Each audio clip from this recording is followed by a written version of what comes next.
जयस्वाल, आपले खासदार बर्वेजी, आमदार चरणसिंग ठाकूरजी, माजी गृहमंत्री अनिल देशमुखजी, आमचे डिव्हिजनल कमिशनर, कलेक्टर, SP, पेसोचे अधिकारी, बीचचे अधिकारी आणि छोट्या या ठिकाणी सर्वच अधिकारी उपस्थित होते। या बैठकीमध्ये काल जो SBL एनर्जी लिमिटेडमध्ये डिटोनेटर असेंब्ली प्लांटमध्ये जो स्फोट झाला, त्या स्फोटामध्ये 19 लोक मृत आहे आणि 23 इंज्युअर्ड आहे।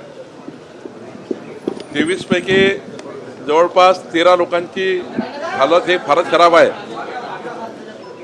आणि काही 70% काही 80% भाजल्यामुळं त्यांची परिस्थिती काही फार चांगली नाही आहे आणि त्यामुळं या महाराष्ट्रातली, विदर्भातली ही मोठी या ठिकाणी आपत्ती आहे। आज बैठकीमध्ये या ठिकाणी 4-5 विषयावर निर्णय घेण्यात आला। एक तर पेसोचे जे अधिकारी आहेत, केंद्र सरकारचे, डीचचे अधिकारी आहेत आणि लेबर कमिशनरचे लोक आहेत, यांना यांची जबाबदारी फेस केली पाहिजे आणि यांची जबाबदारी फेस करून एखाद्या वेळी यांनी जे त्या ठिकाणी मागच्या वर्षभरात 2 वर्षामध्ये जे काही इन्स्पेक्शन करायला पाहिजे, जे काही सेफ्टी मेजर्स घ्यायला पाहिजे, जे काही अधिकारी म्हणून डिपार्टमेंट म्हणून काम करायला पाहिजे ते केलं नाही आहे। त्यामुळं आमच्या विभागीय आयुक्त, जिल्हाधिकारी आणि SP याची जबाबदारी फेस करतील आणि गरज पडली यांच्यावरही त्या ठिकाणी त्या गुन्ह्यामध्ये यांना समाविष्ट करता येईल का, जो गुन्हा दाखल केला आहे याचाही विचार या ठिकाणी आमच्या सर्व आमदार खासदारांनी मागणी केली आहे की हाही विचार झाला पाहिजे की पेसोचे, डीचचे आणि लेबर कमिशनरचे अधिकारी ज्यांची जबाबदारी फेस करून त्यांनाही या ठिकाणी या गुन्ह्यामध्ये घेतलं पाहिजे, अशी या ठिकाणी मागणी आली आहे। त्याबद्दलचा सूचना आम्ही दिलेल्या आहेत। माननीय केंद्रीय मंत्री पियुष गोयलजी यांच्याशी आमची चर्चा झाली। या चर्चेमध्ये आतापर्यंत नागपूरमध्ये जे 3, 4, 5 अपघात झाले एक्सप्लोजनमध्ये, त्यामध्ये जवळपास 44 मृत आहे, 48 जखमीत लोक आहेत आता या वर्षभरात आणि वारंवार या घटना होत आहेत। त्यामुळं नेमक्या काय काय त्या ठिकाणी पूर्ण अहवाल, या घटनेचा अहवाल, यापूर्वी झालेल्या 4 घटनेचा अहवाल केंद्र सरकारकडे कमिशनरनी पाठवायचा आहे आणि कमिशनरकडून हा अहवाल कमिशनरकडनं हा अहवाल केंद्र सरकारला गेल्यावर आणि यानंतर कायद्यामध्ये काहीतरी अजून त्या ठिकाणी मजबूत सुधारणा, जेणेकरून या ठिकाणी अशा घटना होणार नाही याकरता एक दुसरी चौकशीचा रिपोर्ट या ठिकाणी आमच्या कमिशनर पाठवणार आहे, ज्यावर केंद्र सरकार या ठिकाणी याची ॲक्शन घेणार आहे। याचाही निर्णय झाला। माननीय पियुष गोयल साहेबांनी याबद्दल पुढाकार घेतला आणि या ठिकाणी कारवाई करण्याचं आश्वासन दिलं। जोपर्यंत आता हे कंपनी बंद राहणार आहे तोपर्यंत कामगारांना पगार देण्याच्या त्या ठिकाणी मॅनेजमेंटनं मान्य केलं आहे। कामगारांची जेव्हा कंपनी चालू करायची असेल तेव्हा या सर्व कामगारांना त्या लेवलचं स्किल डेव्हलप करून, कारण काही लोकांना स्किल डेव्हलपमेंट झालंच नव्हतं, त्यामुळे हा मोठा गंभीर त्या ठिकाणी गुन्हा आहे।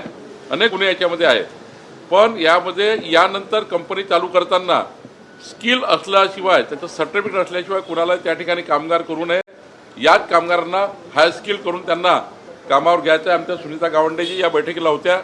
खरं तर त्यांनी या ठिकाणी हा मुद्दा मांडला आणि महत्त्वाचं, या जिल्ह्यातल्या जेवढ्या स्मॉल स्केल आहे आणि हाय स्केल इंडस्ट्री आहे आणि त्या ठिकाणी मीडियम स्केल इंडस्ट्री आहे, त्यांच्या इंडस्ट्रीसुद्धा जिल्हा उद्योग केंद्राकडनं या इंडस्ट्रीचं ऑडिट करण्यात येईल आणि या जिल्ह्यातल्या संपूर्ण इंडस्ट्रीमध्ये हाय स्किल जसं काम आहे त्या पद्धतीचा स्किल्ड व्यक्ती कामाला आहे की नाही याचाही त्या ठिकाणी पूर्ण तपास हे कलेक्टर आणि SP करणार आहे। त्यांना आता आम्ही डिझास्टर मॅनेजमेंटमध्ये आपत्ती व्यवस्थापनामध्ये आम्ही त्यांना अधिकार देणार आहे।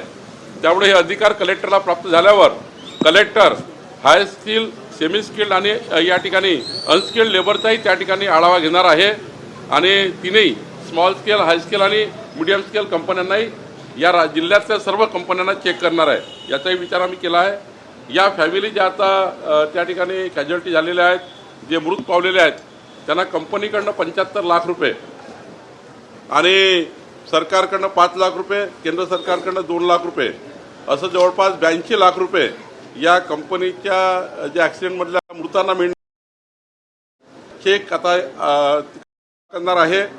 आणि हे पैसे विचार आम्ही केला आहे की त्यांचे मुलं आणि त्यांचे पती, म्हणजे महिला गेली असेल तर पती मुलं गेला असेल की पती मुलं, असं जॉईंट अकाउंट तयार करून त्यांच्या खात्यात टाकणार आहे, जेणेकरून ते मुलं सदोतपर्यंत या पैशाला कुणाला हात लावता येणार नाही. त्या मुलांच्या पुढच्या भविष्याकरता या ठिकाणी 82 लाख रुपये याची आम्ही या ठिकाणी देण्याचा आता निर्णय झाला आहे. आणि सोबतच या ठिकाणी जे जखमी होतील, म्हणजे आता मृत्यूतून जे बाहेर निघतील, त्यांना 25 लाख रुपये त्यांच्या या ठिकाणी आम्ही देणार आहोत.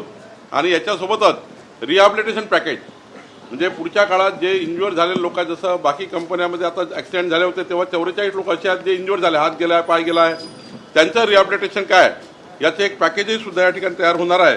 ते फर्दर रिहॅबिलिटेशन पॅकेजही आपण या ठिकाणी तयार करणार आहोत. या ठिकाणी डिझास्टर मॅनेजमेंट करता एक मोठी SOP, मी आता गिरीश महाजन साहेबांशी बोललो, ते डिझास्टर मॅनेजमेंट मंत्री आहे, त्यांची SOP या ठिकाणी तयार करण्याचा विचार या ठिकाणी केला आहे. एकंदरीत संपूर्ण जवळपास 1-1.5 तास चर्चा करून आम्ही या घटनेच्या जे काही आता दुर्दैवी घटना आहे, पण सरकारकडून आणि मॅनेजमेंटकडनं जास्तीत जास्त या ठिकाणी मदत करण्याचा प्रयत्न आम्ही केला आहे. स्फोट कशामुळे झाला, प्राथमिक तपासात काय अहवालात काय पुढे आलं? स्फोट कशामुळे झाला? जे मृत पावले आहेत त्यांना 75 लाख, म्हणजे उद्या जर काही अजून कोणी मृत झालं त्याला 75 लाख देण्याचा निर्णय घेतला आहे. आणि आपण जे म्हटलं ही घटना कशामुळे झाली आहे याचा प्रायमरी रिपोर्ट आलेला आहे. महिनाभरात पूर्ण रिपोर्ट येईल, पण त्या ठिकाणी हा रिपोर्ट खरं तर आज जो दिसतोय तो निष्काळजीपणामुळे. प्रायमरी रिपोर्टमध्ये हा रिपोर्ट, म्हणजे प्रायमरी रिपोर्टमध्ये ही घटना केवळ निष्काळजीपणामुळे झालेली आहे. सेफ्टी मेजर आणि त्या ठिकाणी इंडस्ट्री म्हणून जे काही त्या ठिकाणी प्रिकॉशन घ्यायला पाहिजे त्या घेतल्या गेल्या नाही आहे.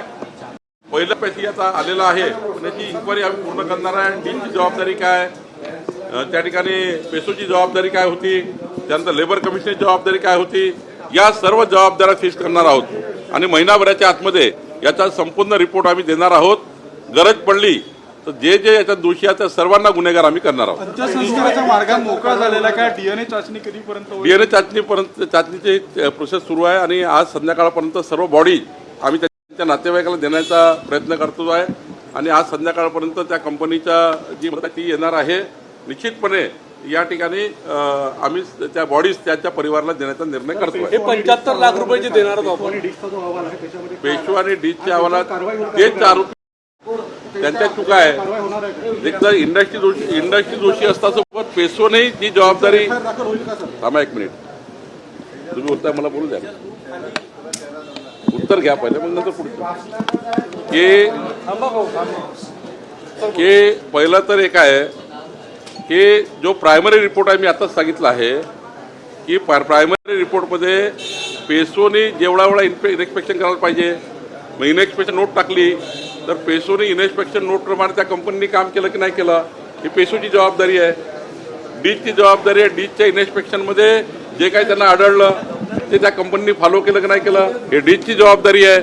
त्यानंतर कामगार लेबर कमिशनची जबाबदारी आहे की 750चे लेबरचे जर समजा त्यांच्याकडे परवानगी असेल तर 1200 लेबर कसे काम करत होते याची लेबर कमिशनची जबाबदारी आहे.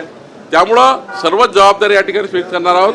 आणि मी आधीच सांगितलं यामध्ये दोषी निघणाऱ्या सरकारी अधिकाऱ्यांना सुद्धा या ठिकाणी या गुन्ह्यामध्ये घेण्याबद्दलचा विचार आम्ही करणार आहोत. हे 75 लाख देणार आहोत आपण. यापुढे पण अशा काही घटना घडतील त्यांच्यासाठी असं आहे की आता या घटनाशी त्या घटनाही जोडता येत नाही.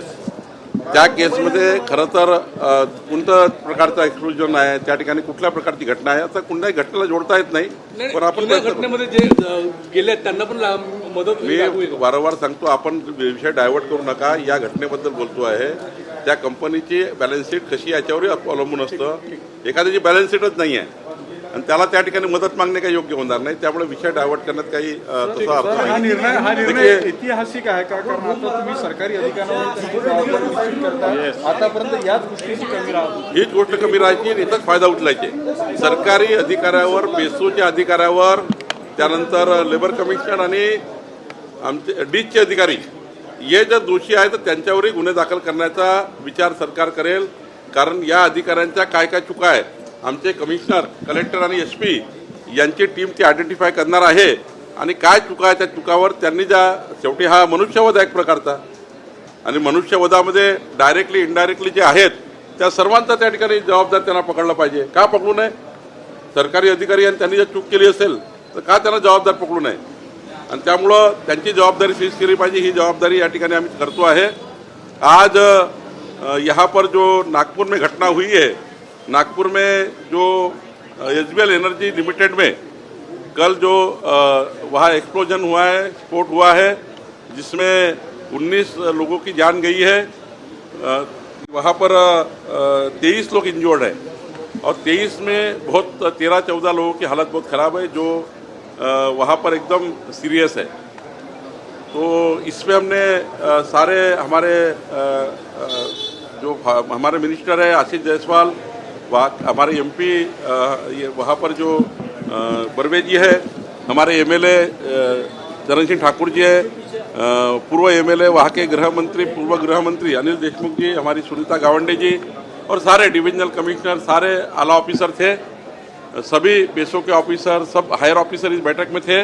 इस बैठक में हमने 4-6 निर्णय लिए हैं कि पेशो, डीश और लेबर कमिश्नर के ऑफिसर्स इस इंक्वायरी में अगर दोषी पकड़े जाते हैं उनके ऊपर भी, जैसा कंपनी पे हमने गुना दाखिल किया है, कंपनी के मैनेजमेंट पे किया है, कंपनी के ओनर पे किया है, उसी प्रकार से ये सरकारी अधिकारी जो है इनकी अगर गलती है तो वो भी गुने के भागीदार होंगे. ऐसा हमने चर्चा की है. हमने केंद्रीय मंत्री पीयूष गोयल जी से चर्चा की है, उनको सारा ब्रीफ किया है. पीयूष जी ने कहा है कि डिविजनल कमिश्नर के माध्यम से अभी तक जो घटनाएं हुई नागपुर में, इसका रिपोर्ट बनाया जाए और ये घटना का पूरा जायजा बनाकर भेजा जाए.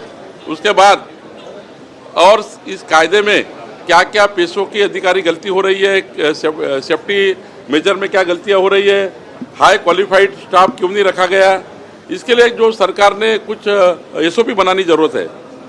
स्टैंडर्ड ऑपरेटिंग मोड में जाना जरूरी है, वो अभी उनके पास नहीं है. तो उसके लिए माननीय पीयूष जी ने कहा है कि आप भेजिए, केंद्र सरकार पूरी उसकी केयर लेगा और केंद्र सरकार पूरी कार्रवाई करेंगे, ऐसा माननीय पीयूष जी ने कहा है. यहाँ पर उन्होंने कहा है कंपनी ने कि जब तक ये कंपनी बंद रहेगी तब तक वहाँ के कामगारों को उनका पेमेंट मिलेगा, चाहे 2 महीने रहे चाहे 3 महीने लगे. उसके बाद जब कंपनी चालू होगी, उसके बाद जब सारे कर्मचारियों को हाई स्किल डेवलपमेंट करके जो लेवल के कर्मचारी है, सेमिस के लिए उनको अलग प्रशिक्षण होगा, हाई स्किल को अलग ट्रेनिंग दी जाएगी और जो अनस्किल है उनकी अलग ट्रेनिंग हो जाएगी. सारे सेफ्टी मेजर यूज करके ही वहाँ पर आगे, जब तक जिलाधिकारी और SP पूरा इंस्पेक्शन नहीं करेंगे तब तक कंपनी चालू नहीं होगी. ये भी निर्णय लिया है. हमने जो मृत परिवार है उनके परिवार को, उनके बच्चे जो है, उनके घर के लोग हैं, इनको 75 लाख की FD कंपनी के थ्रू की जाएगी. 5 लाख रुपए केंद्र राज्य सरकार ने दिए हैं और 2 लाख माननीय मोदी जी ने केंद्र सरकार ने दिए हैं. तो ये 82 लाख रुपए इस परिवार को डिपॉजिट हो जाएगा. और जो इंजूर्ड को 25 लाख रुपए कंपनी के माध्यम से मिलेंगे, वो भी डिपॉजिट होंगे. और ये उसके बाद ये जो फैमिली जो अफेक्टेड हुई है उनका रिहेबिलिटेशन पैकेज, उनके बच्चों की पढ़ाई क्या होगी, उनके आगे उनके परिवार का क्या होगा, इसके लिए कमिश्नर एक रिहेबिलिटेशन प्लान तैयार करेंगे. ये घटना का और इसके पहले जो एक्सप्लोजन में घटना हुई है, 44 लोग गंभीर जख्मी हुए थे, उनके परिवार अभी भी सेटल नहीं हुए हैं. वो पुराने घटना के भी 44 परिवार और ये घटना के जो परिवार बचेंगे उनके लिए भी ये योजना बनेगी. यहाँ पर डिजास्टर मैनेजमेंट में राज्य सरकार कलेक्टर को यहाँ पर एक SOP देंगी, जिस SOP के आधार पे नागपुर जिले के सारे एक्सप्लोजिव कंपनियाँ जो बारूद बनाती वो कंपनियाँ और जिला उद्योग केंद्र के पास जो कंपनियाँ रजिस्टर है, वहाँ पर यहाँ पर जो हेवी इंडस्ट्रीज है, स्मॉल स्केल इंडस्ट्रीज है, मीडियम स्केल इंडस्ट्री है, इनके लिए एक उनका भी सारा ऑडिट करेंगे. नागपुर जिले के सारे इंडस्ट्री का ऑडिट करेंगे. नागपुर जिले में जहाँ पे एक्सीडेंट होने वाली कंपनियां हैं, उनके जो लेबर्स है ये सारे स्किल्ड है क्या नहीं, उन्होंने स्किल डेवलपमेंट किया है क्या नहीं, उन्होंने उनको जो कैटेगरी दी है वो सेमी स्किल, हाई स्किल और अनस्किल की जो कैटेगरी है उसमें वही काम कर रहे हैं या जितने लोग काम कर रहे हैं उतने वहाँ पर है क्या नहीं. ये सारे नागपुर जिले की सारे इंडस्ट्री, सभी MSME की रहे, चाहे सेमी वाली इंडस्ट्री रहे, चाहे हाई स्केल इंडस्ट्री रहे, सबका ही हम ऑडिट करेंगे। नागपुर जिले की कोई कंपनी, चाहे मिहान रहे, चाहे MIDC रहे, सारे कंपनियों का ऑडिट करने का निर्णय इस बैठक में लिया है।